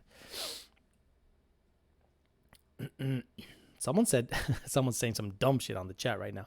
Hey, bro, I've been listening since day one. Can you break it down in more detail on what stage caliber build, MT82 build I should do? I want 1,000 horsepower plus Gen 1 Coyote build. Understand this, guys. Anything but a stage 3 has stock gears. Anything but a stage 3 has stock gears. So if you want to make 1,000, hell, if you want to make 800, you want to make 700 plus, you should consider a stage 3. It's got the badass G-force gears. Stage 1, I think it has better shift pads, and some work. Stage 2, I think it has cryo, rem train, this and that, some polishing, and, a couple other doohickeys and synchronizers. But the baddest bitch for 1,000 plus is the 3, period. Stage 3, 100%. Have any of your customers brought you an S550 twin charged? What? If not, what generation would you recommend, or what internals would you feel need to build up primarily? I don't even know what you mean. twin charged, like twin superchargers? Have any of your customers brought you an S550 twin charged? If not, what generation would you recommend, or what internals would you feel need to be built up primarily? I don't know what you mean twin charge. If you mean twin turbo, yes. Like thousands of people, like most people's with twin turbos on the planet probably get tuned by us. But if you mean twin superchargers, no one has done that. But the Gen 2 S550 stuff is pretty stout for 800 to 900 wheel. Should be pretty good. Why does Maylan Monteseca keep saying dumbass shit? I don't know what his deal is. He just keeps repeating the same shit over and over. Dumb. Twin charges when the turbo feeding a supercharger. Oh, you mean compound boost? No. No, the best poon is not in Miami. Miami is one of those towns where if you're into partying and like and all this bullshit, yeah, I guess you can do that. There's a lot of fake shit in Miami. There's some good stuff in Miami. If you look around, some nice people, you meet some nice people, make a good connection. But at the end of the day, Miami is a party town. It's real tough to make a connection down there. If you just want to slay, hey, I think you're okay. Twin charge equals FetLife. Exactly. I don't know who's worse. Coyote guys asking transmission and injector questions, or 302 Windsor guys asking GT4 and letter cam questions. You, MK Johnson, you hit that shit on the head. I cannot believe that there are still motherfuckers out there saying P heads, turbo swirl heads, GT40, what's best combo? B cam, F cam, E cam, what rocker? 1.6, 1.7, twin 65 throttle body? 65 millimeter throttle. What the 1.7, 1.6, piston slap, notch. Holy shit, that's been figured out since 1989. Motherfuckers still asking that dumb shit. Supercharged and turbocharged, like the Terminator builds. Any ideas? I think it's kind of stupid. Twin turbos, single turbos make 1,000. Twin turbos make 1,000. Blowers make 1,000. Why would you want blower into turbo into blower? You like a lot of heat? Like you must really like a lot of heat. Oh, Alex, but you get the added benefit of torque on the hit and horsepower up top. Yeah, no, it's stupid. Stick to one. It's like having a dick in a vagina. You can fuck yourself. Yeah, you probably can go fuck yourself if you have a dick in a vagina. So, yeah, it's like having a turbo feeding a supercharger. You're kind of fucking yourself. Where's Tony Full Bolt on? You're weird you're not ripping him. Nah, he's chilling. I think he's good. Did you see that Ford just put out a recall on the new Ford GT? Of course. Come on. I think Multimatic builds it. I don't think Ford builds it. I think another company builds it for them. What was the recall for, Landon? GT350 manifold in 85 makes 440 rear 440 horsepower. Yeah, he's right on a manual. LaCroix or Perrier? Perrier. It's not Perrier. It's Perrier. Oh, gee, here we go. These guys with their fucking paragraph questions. Gen 1 car, MT82, 373, can only get 93 octane near me. Want a PD blower, which you recommend and why? OPG and crank sprocket. Roush 2.3, VMP Gen 2, Gen 2R. You don't need a Gen 3. You don't need a Gen 3. God damn it. VMP Gen 2, Gen 2R, or a Roush 2.3 because you're stuck with 93 octane.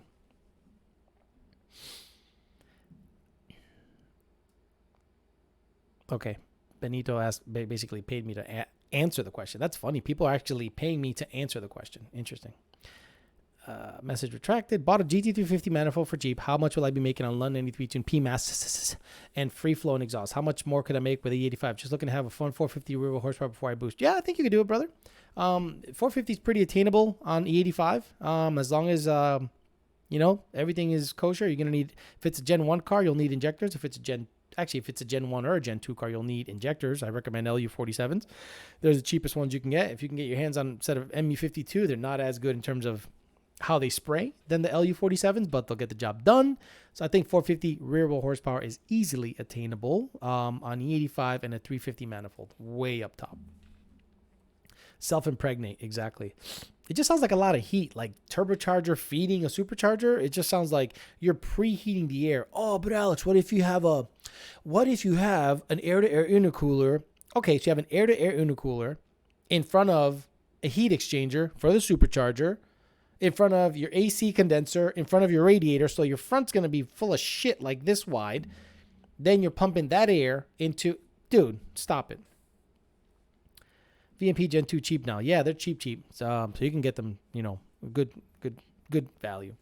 When is the Hush Puppy going to the track? I don't know. Honestly, I got to put the cage on it. I'm going to register tomorrow or Thursday. Do some shaking down this weekend. Drive it around. Do some hooning. Get the seatbelts situated because the seatbelts are being kind of stupid. Once I'm happy with how it's driving on the street, do some hits on the street. Do some second gear leave. Tire pressure, this and this and that. Get the cage in it. Shouldn't take more than a day because it's a bolt-in deal. Go to the track, make a hit, see what happens. Ford Master says, 350 with a Lund tune. I'm running straight 85, 91 on the gauge. Is it okay to run straight 85? Yeah, absolutely. Get that flex tune out of there. Put the E85R tune. Some people run the E85R tune on 70% fucking ethanol. They're psycho. It's okay, Jared. No big deal on the paragraph. It's all good. Alejandro Flores, rattle noise from the left and right rocker shafts assemblies when driving. You basically just shim the front shocks. Oh my God. Could you imagine you bought a $500,000 car? The bitch rattles down the road. Hey, I have a 2018 Mustang EcoBoost. Uh-oh. And when I release the clutch, it makes a ticking sound. Help. Ooh, when you release the clutch, it makes a ticking sound?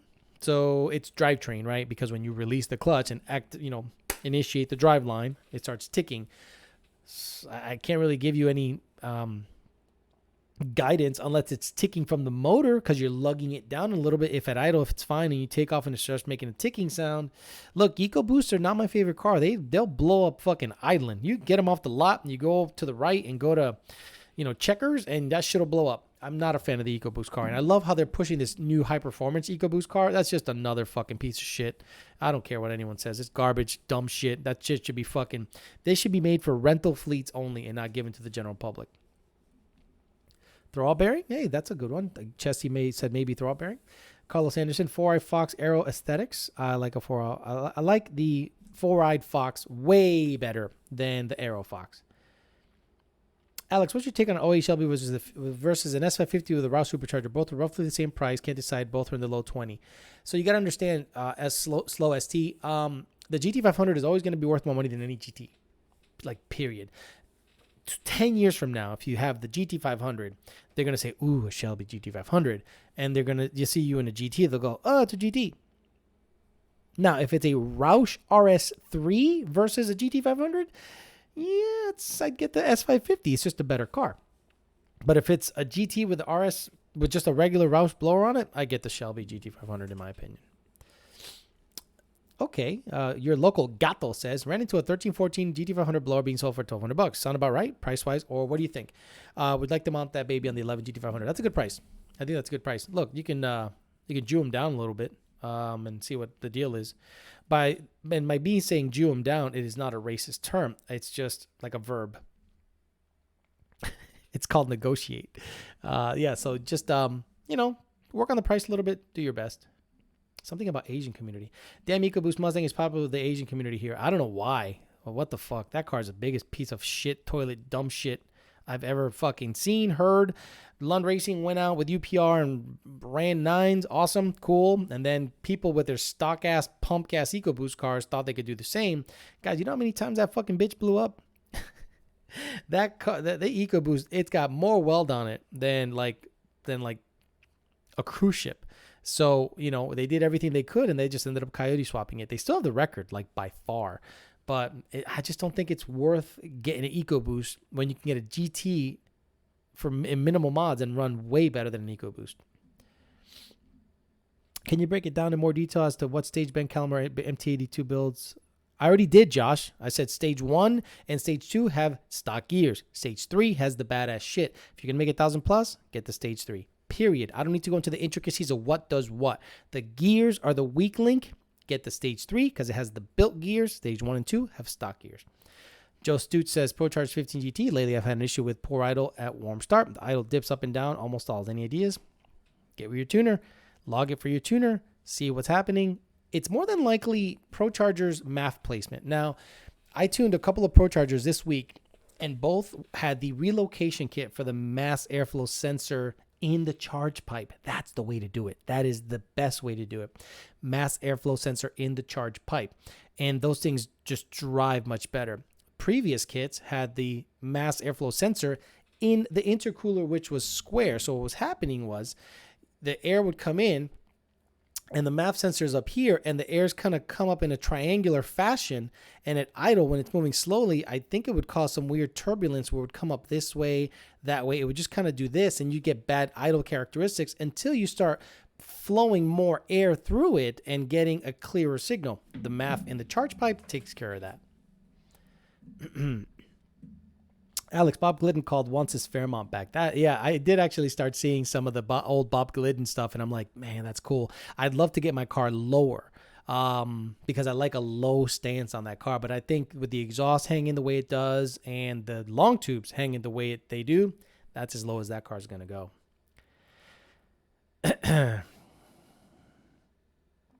Alex, what do you, whenever you store your vehicles for long-term, e.g. greater than 3 months? Alex, what do you do, I guess, whenever you store your vehicles for long-term greater than 3 months? I don't. I drove my 11 GT every day in the winter. I didn't store anything. But I did put the black car away for a little bit. Why did I put that away? I think the transmission broke or something. Yeah, when the trans broke, it was away for like 2 months. Had E85 in it. I just let that bitch sit outside and turned it on. E85 was still good.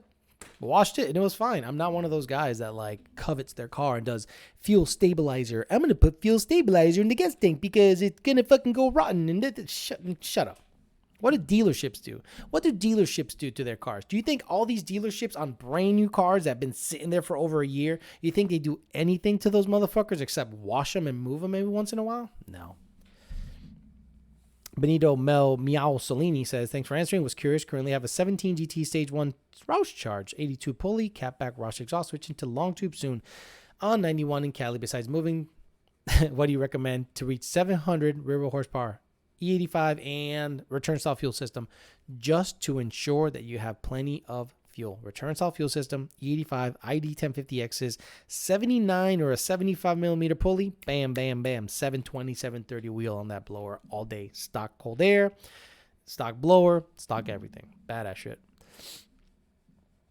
You should build the Fairmont for X275. Do you know how much money it costs to build an X275 car? Do you know how I want to drive that car like often? I want to be able to just drive on the street and do dumb shit. I don't want to build a dedicated drag car. I have no interest in that. That to me is a waste of a car. Thoughts on a 2911 GT350? I mean, it should be hovering by then. It should go light speed by then. I'm in Texas. If I buy a Mustang in Florida, will you pick it up for me and give me the special sauce so I can pick it up in their finished product? Need 750, 1500 Mustang with an auto. I'm not going to do anything personally. If you buy a car and you set up something with a shop that we deal with, we'll tune it. E85, fucking all the boost, whatever. But I am not going to be your concierge fucking Mustang guy. No offense.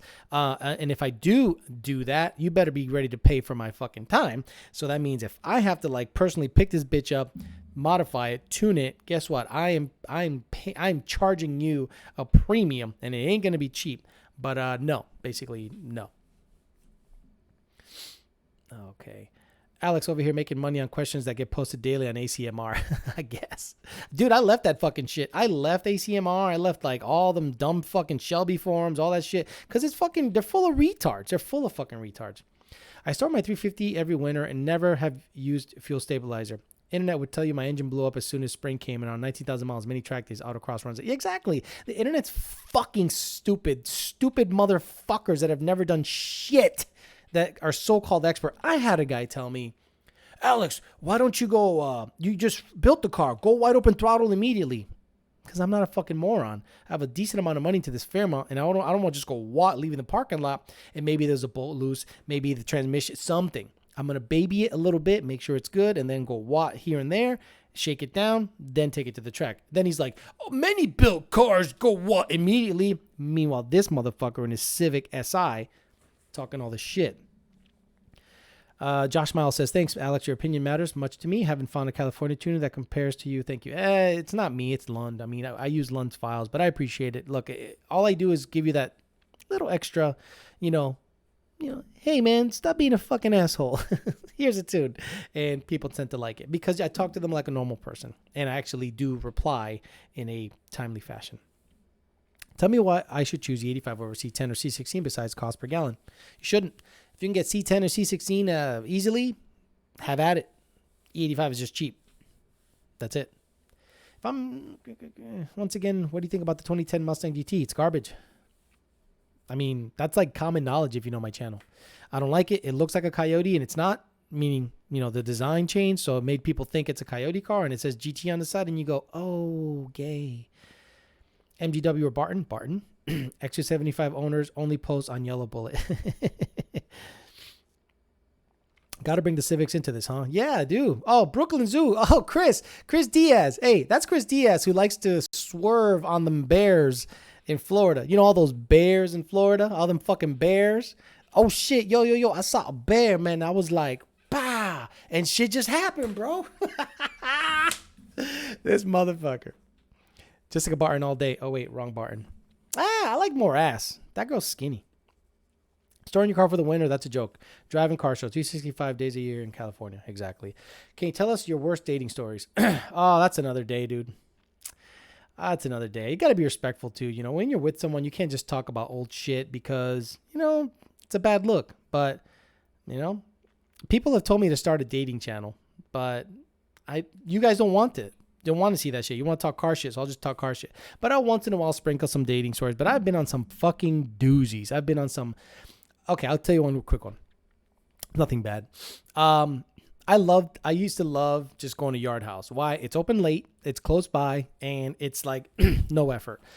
So I tell people, hey, want to meet up at Yard House, have some appetizers? And girl showed up, seemed nice, pretty, you know, and talked to her a little bit. And the moment she said, you know, by the way, you know, there's a lot of recovering addicts down here, like recovering addicts. Oh, yeah, you know, I'm like, how long have you lived here? She goes, 3 months. I'm like, 3 months? That's very recent. Yeah, you know, I'm recovering. I'm like, from what? And she's like, I had an addiction to, you know, heroin. And I'm like, wow, interesting. So I went to the bathroom and I came back on the other side of the bar. I paid my bill and got the fuck out of there. At least I paid the bill. So she had chicken nachos on me. Have me on your show. I'll tell you some good online dating shit. Ford Master, no one knows who you are. No offense. Ricardo Woodall just laughs. Alex, you drove the 11 Coyote through New England winter. Snow tires or no? Yes. Blizzax. Blizzax were fucking king. Couple of sandbags in the trunk. Boop. Chilling. That bitch was no problem. Someone paid $20. I want to make sure I get them. No. How does a second gear Lund... Okay. Derek Sizemore says, how does second gear Lund tune work? Do you have to put in manual sport mode? No, dude. The moment you put it in drive, goes in second gear. It never goes into first. That's how it works. Alex, I've heard the same thing about the addicts. It's pretty sad. So this area, because it's really pretty, I guess has a lot of recovery centers because, you know, when you want to recover from smack and sucking dick for coke, you go somewhere really nice. And what happens? You like it here. Ooh, this is pretty. I'm going to stay. I'm going to get a job at Applebee's or Carrabba's. I'm going to get a job at Carrabba's. I'm going to get a job at Yard House. So then you go to Yard House or Carrabba's and someone who's serving you has tats all the way up or down their shit. They're very jittery. And you're like, that's a recovering addict. Fuck me. 12s used to be fast. What do you think a fast street car today is? 10s. 10s is a fast street car today. Tell us more real life stories, man. You're an interesting guy. I'm not that interesting. I've just done a lot of shit. Jake loves it. Look, when I go to Power by the Hour after I get my list caught up in the morning, he loves the stories I tell him. The shit that I was going on, the shit. I mean, because I'm not afraid to get out there and do stuff, you know, especially as a single guy. I would be like, get up, go on a date, you know, whatever. I'm very spontaneous that way.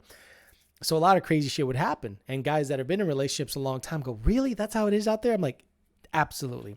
Abso-freaking-lutely. Now, I don't want to get vulgar ever. I got to be respectful. I'm with someone, so I can't pop off on some dumb shit.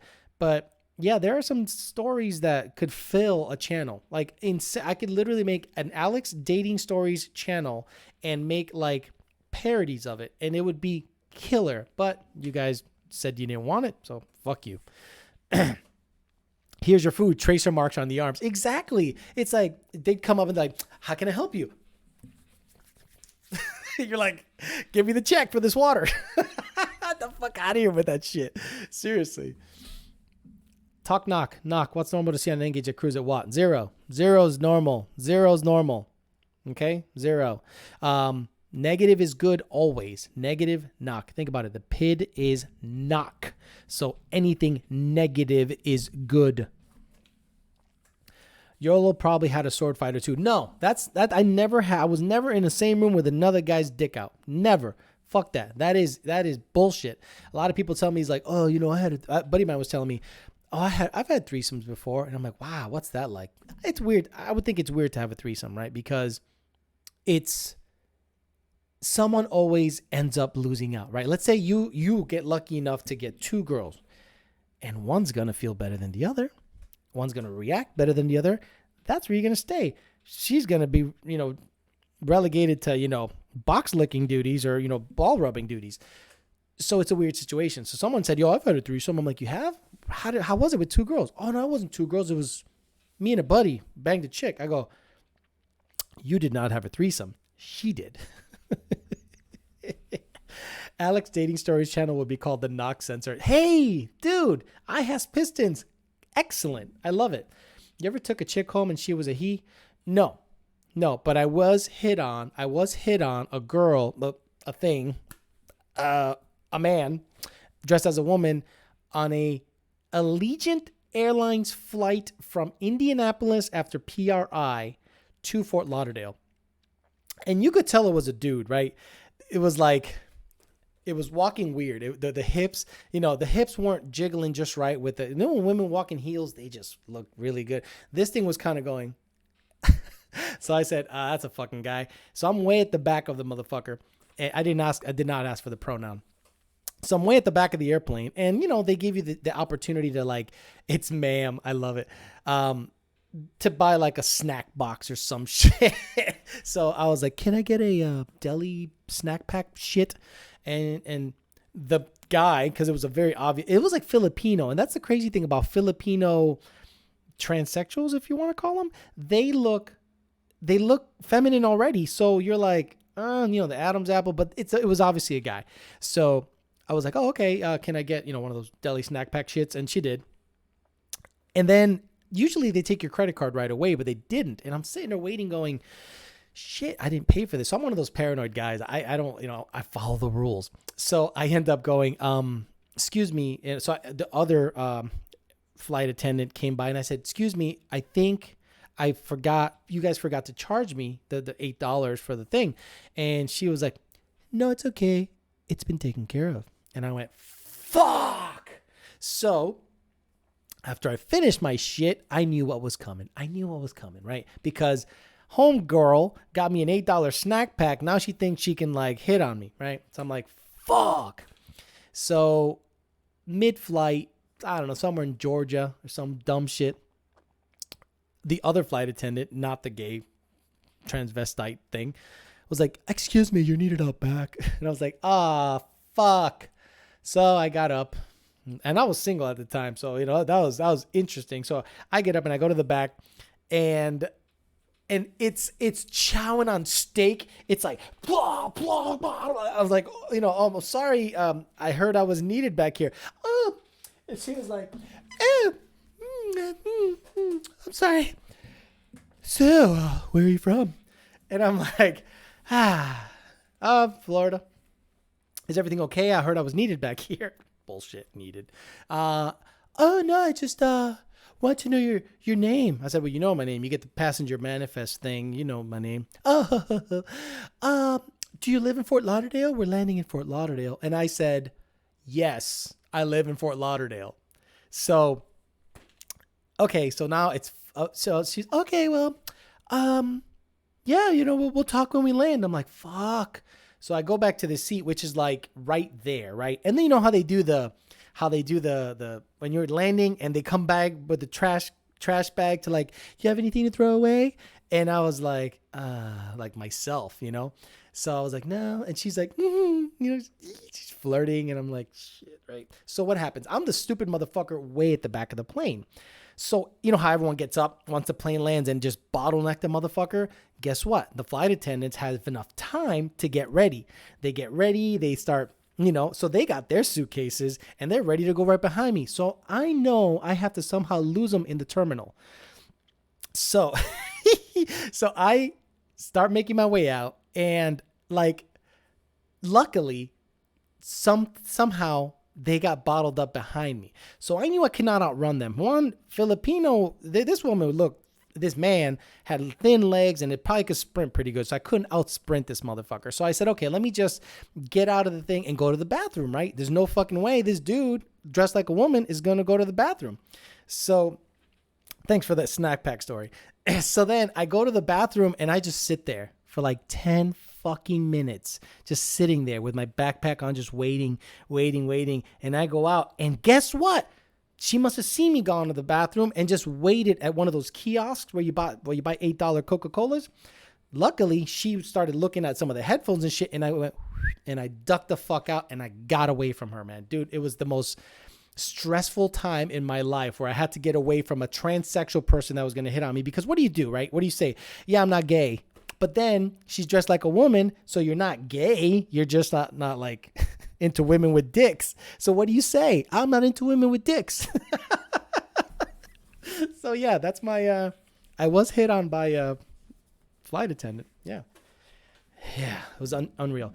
Okay, so I'm going to end it there. It's been an hour and 44 minutes. And that's the problem with talking about dating stories. We can be here all day. Oh, you're definitely still gay. Exactly, right? Now think about that, guys. Let's talk about that. If you have sex, this is stop becoming a car show thing. And then Greg Oldland's like, what are your suspension on mods? I have a full, fuck that. We're not talking cars right now. So someone asked a car question in the middle of this. Once a year, you're not a queer. Bullshit. Well, so anyway, what do you do, right? If a transsexual hits on you and you say no, what's your reasoning, right? Do you say, I don't like women? No, you say, I don't like men dressed as women, but that's super offensive. So you don't want to like, and then heaven forbid you get into a fight with that motherfucker. You know, that's a dude. So he probably can knock you out if you get sideways. My father was the funniest motherfucker ever. He would say some shit like, do you know, he must have gotten his ass beat by a gay person at one time because he said, do you know what happened when you fight a gay man? It's like fighting a woman's and man's at the same time. So it's very difficult. And you know what? When you think about it, it's right. Imagine a man starts fighting like a woman. Scratch, bite, kick, and punch. You're fucked. You're gonna get your ass beat. It's like fighting a cat. Have you ever fucking had a crazy cat and you try to grab that motherfucker? It's little. It's gonna bite, kick, scratch. It's gonna fuck you up. So my father was very wise. So never, ever get into a fight with a gay person. That's why I wanted to avoid that whole situation, because if you say I'm taken, it's a dude. So the dude's going to go, I don't give a fuck if you got a girl. I'll still smash that ass. And I'm going to be like, all right, well, I don't want to fuck you because you're a fucking weird looking chick, dude. So yeah. All right, let's end it there. Let's get it done. It's been Sub Being Sensitive. You're not attracted to some women. I just like you. Apparently attracted to men, or women or men. Okay, if I see trans, I walk the other way, and then people are looking at you fighting a chick. Exactly. People were thinking, exactly. Imagine me and that chick start fighting at the terminal, and it's kicking my ass. Oh, my God. Unbelievable. Okay, guys, let's end it there. Today was fun. That was a lot of fun. We talked a lot of dumb shit. I might start the dating channel thing. But again, guys, I have to be respectful to someone I'm with. I'm not going to be an asshole boyfriend and start talking some dumb shit. But I have a lot of stories like that I might be able to share with you guys. And maybe we could do something, maybe at the end of these shows to fill in the gap. So, all right, we'll end it there. I'll try to pump out some videos during the week of the Fairmont. I'll get it registered soon, get some street hits, get you some content. Thanks for tuning in, guys. Today was great. Thanks a lot. Talk to you later.